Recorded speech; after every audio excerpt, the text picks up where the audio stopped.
السلام علیکم ناظرین، آپ دیکھ رہے ہیں جی بی پاک ٹی وی۔ میں ہوں اعجاز بلتستانی۔ ناظرین، آج ہم آپ کو خانقاہ معلیٰ پرتک چھورپٹ گانچے بلتستان کے بارے میں بتائیں گے۔ یہ خانقاہ کب تعمیر ہوئی، اس کی کوئی مستند تاریخ کا علم نہیں ہو سکا، تاہم اس کی تعمیر بھی ماضی قریب کے کسی عشرے میں نہیں ہوئی، بلکہ کم و بیش 200 سال پرانی خانقاہ ہے، جس کی اب تعمیر ثانی کا کام بھی مکمل ہو چکا ہے۔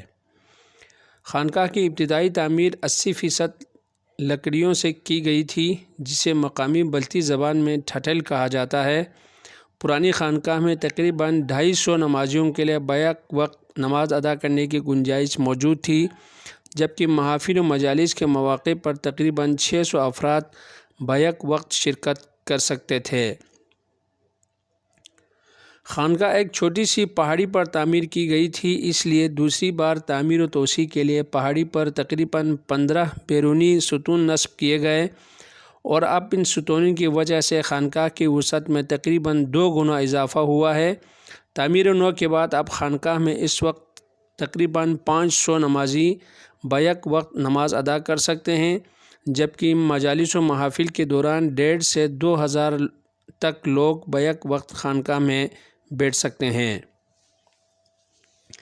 علاقے کی آبادی میں مسلسل اضافے کے باعث خانقاہ عبادت کے لیے چھوٹی پڑنے لگی، تو یہاں کے عوام نے اپنی مدد آپ کے تحت اپنے ہی وسائل سے تعمیر و توسیع کا کام شروع کیا، اور اس پر تقریباً 1 کروڑ روپے سے زائد کے اخراجات آئے۔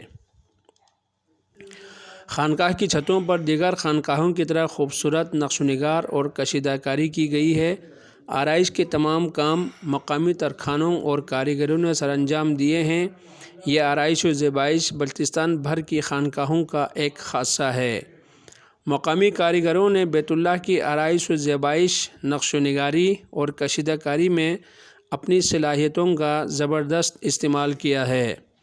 محراب کے اوپر کلمہ شہادت لکھا گیا ہے، جبکہ ختمبان سمیت چھت کے مختلف حصوں پر لکڑی کے چھوٹے چھوٹے ٹکڑوں سے رنگ برنگے ڈیزائن بنائے گئے ہیں، جو دیکھنے والوں کو ایک روحانی سکون مہیا کرتے ہیں۔ خانقاہ میں داخلے کے صدر دروازہ سمیت 3 دروازے رکھے گئے ہیں۔ دروازے بھی مقامی ترکھانوں کی خداداد صلاحیتوں کا برملا اظہار کرتے نظر آتے ہیں۔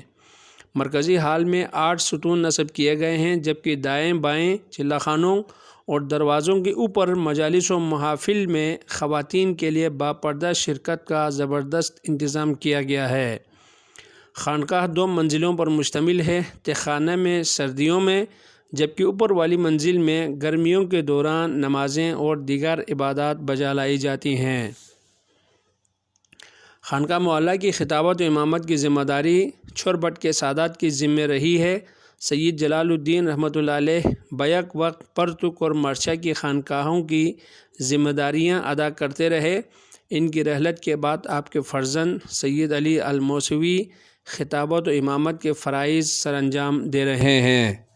تک میری علم و دانش کے مطابق اس خانقاہ کی جو پہلی تعمیر ہے، اس کے متعلق ہمیں کوئی تاریخی شواہد نہیں ہے، البتہ وہ بالکل